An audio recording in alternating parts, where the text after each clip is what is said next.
All right, guys, I'm going to record this one live on my lunch break, straight through OBS and then straight to YouTube. So none of my usual editing or intros or any of that because I want to get this news to you fast and I'm pretty busy today at work. I have like a full-time job teaching math, guys. Anyway, the news I want to get to you is about the RX 6800 XT. In other words, AMD's Big Navi, but not the top end, appears to be smashing the RTX 3080 at 4K as long as we're not ray tracing. So let's take a look at that. Now, also consider hitting the like button on this video and subscribing to my channel. This channel's only been covering tech stuff for the last about 2 weeks. I'm just getting started, and hitting those buttons is gonna help me grow on the YouTube search algorithm. Thank you. All right, let's get into the details. So what happened here? So I'm grabbing this information from WCCF Tech, and it was published about 6 hours ago as of the time of filming. So this is pretty new information. And the information is based on 3D Mark benchmarks. So they're leaking out, and again, we got 3 benchmarks here. We got the Firestrike, we've got the TimeSpy Extreme, and we've got Port Royal. Port Royal depends a lot more on ray tracing than the other ones. So when we take a look at this, we've got the, again, RX 6800 XT. That is not the biggest of the Big Navis. It is the next step down. Apparently smashing the 3080 in the Firestrike performance and the TimeSpy performance. And no, maybe smashing is a little too high of a word for the TimeSpy, but in Firestrike, it's got a pretty good lead. In TimeSpy, it's got a small but present lead, but then it does get beat pretty badly in Port Royal. So the way to read these numbers is, okay, this E438, that's our AMD card. Then we have it compared to the 3080 and the 2080 Ti. And if we look at these numbers, again, we've got it winning on Firestrike, winning on TimeSpy Extreme, but not by as much. And then on the Port Royal, it loses to the 3080, but slightly pulls ahead of the 2080 Ti. Now, this chart also has arranged these in terms of percentages. So if we set the AMD scores as 100%, we can now compare them to the 3080 and the 2080 Ti. In terms of percentages, it's winning by, what is that, about 18.2% on the Firestrike performance versus the 3080, and winning by 3.1% on the TimeSpy Extreme, and then losing by 22% on Port Royal. And again, Port Royal is more ray tracing focused. And then comparing to the 2080 Ti, it wins in all cases, but is very close on the Port Royal.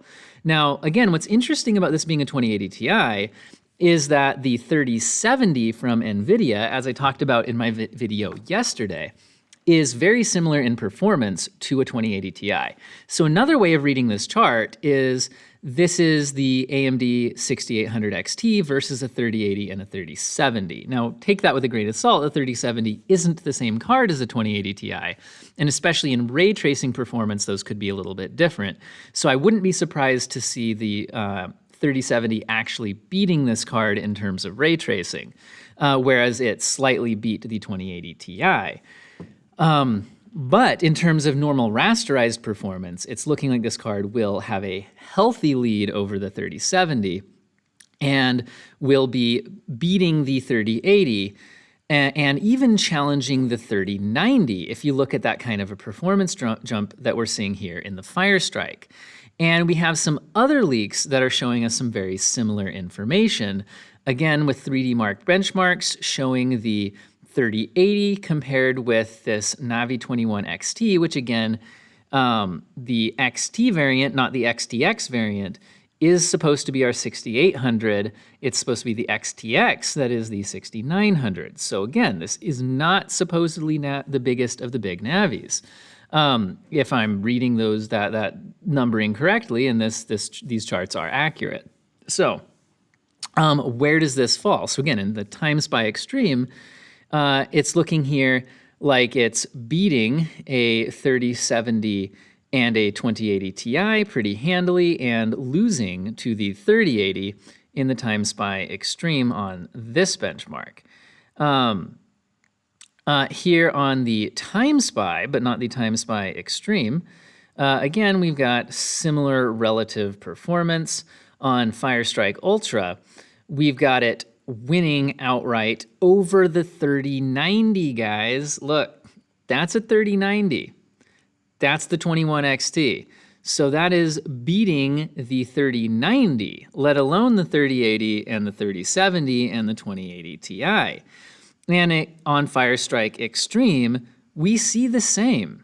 We see Navi 21XT beating the 3090. And as far as where these numbers come from, this is Kitty Yuko, formerly Kitty Corgi. And again, I'm taking this information from WCCF Tech, and I'll put the link to this article down in the description. Okay, so what's my takeaway from all of this? So for me, again, I could put behind me some of these charts with the various stats and specifications that we're aware of. But anyway, let me just give you my wrap-up information here, and I'll end the video. I don't want to waste all you guys' time with an overly long video. But what I take away from this is that we need to think about where does this mean the pricing is going to fall? That's going to be the really interesting thing, because what it's looking like is that AMD is going to be able to challenge or beat both the 3080 and the 3090 in terms of rasterized performance. And if this really was the 6800 XT and not the 6900, then it could win by an even more significant margin than what we just saw. Now, one thing I'm a little confused about is that in this chart that we looked at here, this is saying 80 compute units, but in the leaked SKU information that we have, it's supposedly the 6900 that has the 80 compute units. So I'm a little confused about that. So to me, that might mean that we were just seeing the 6900 if that 80 compute unit thing is accurate, or it's possible that the leaked specifications are maybe not actually this. So that's bringing some confusion for me at least. But let's say even this was the highest end card. We are seeing rasterized performance that challenges or beats even the 3090. Now, the ray tracing performance, obviously not as good and doesn't compete at that level, at least in these tests. Now, that could be possible for driver updates when the card's actually launched to actually improve performance beyond here. That is the kind of a thing that could be improved in drivers updates. So again, it's always worth waiting for the actual final testing from independent review sources to really know what's going on.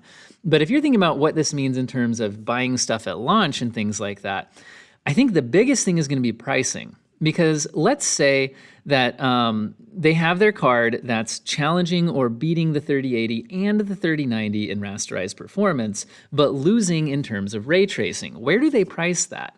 So do they line it up with the 3080 at $700, or do they drop it to like $650 because it has a disadvantage in ray tracing and because that will aggressively price against 3080 and get more business? It also has other advantages as well over the 3080 in terms of 16 gigabytes of memory, assuming all of the leaks that we've gotten about that are true. So with that in mind, it would have better rasterized performance at 4K and more VRAM than the 3080. So if it just loses in ray tracing, which, you know, in a lot of games doesn't even exist, and in other games just isn't really a big deal, I could even see an argument for pricing this above the 3080. Now, where will AMD choose to fall with that? Well, we could look at what they've done with their CPUs, which in this latest generation of Zen 3, we're finally seeing them take a little of a higher price compared to Intel, because they've actually finally clearly beaten Intel in every way. So they, I think, are finally maybe a little less aggressively pricing some of those things compared to Intel. And I'm less of an expert on the CPU side, but that was my take from their pricing on these latest ones. So if I'm wrong about that, let me know in the comments. I'll own up to it. But and I'm not saying they're giving bad prices. I'm just saying I think that because they can finally clearly beat Intel in every way, including in single-threaded performance, that they're pricing less aggressively compared to them for equivalent performing cards.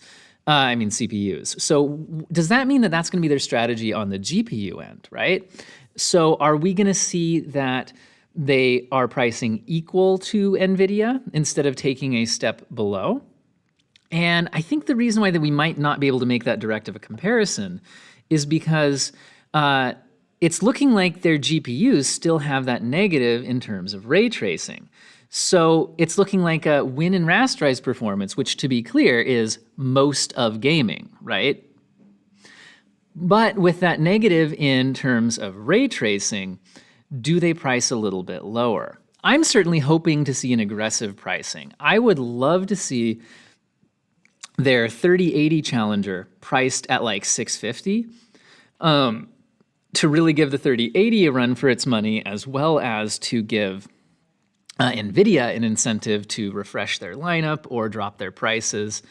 And yeah, let's see how all this plays out. I can't give you exact numbers. These are all just my opinions, but that's what I'd like to see from them. I'd like to see really aggressive pricing, but I could actually justify them charging $700 or even $750 for this, because if it beats the 3080 clearly in normal rasterized gaming and only has the disadvantage in terms of ray tracing, and it has better VRAM, I could see this price above the 3080. But again, I think they should be careful of that because AMD does have other disadvantages in terms of things like their graphics drivers and things like that. We've usually seen their graphics drivers not be as dependable as NVIDIA. So let me know what you guys think about all this in the comments. Did I miss something? Do you have more information you could let me know? Are you thinking about buying one of these things at launch? Or are you going to wait and see how all of this plays out and where prices and performances end up balancing out between AMD and NVIDIA? I'm certainly leaning towards the wait and see approach, but I'm not in desperate need of a new graphics card. So yeah, I hope you guys have an excellent day. And again, if you made it to the end of the video, it's probably worth hitting the like and considering the subscribe button for my channel. Thank you and have an excellent day.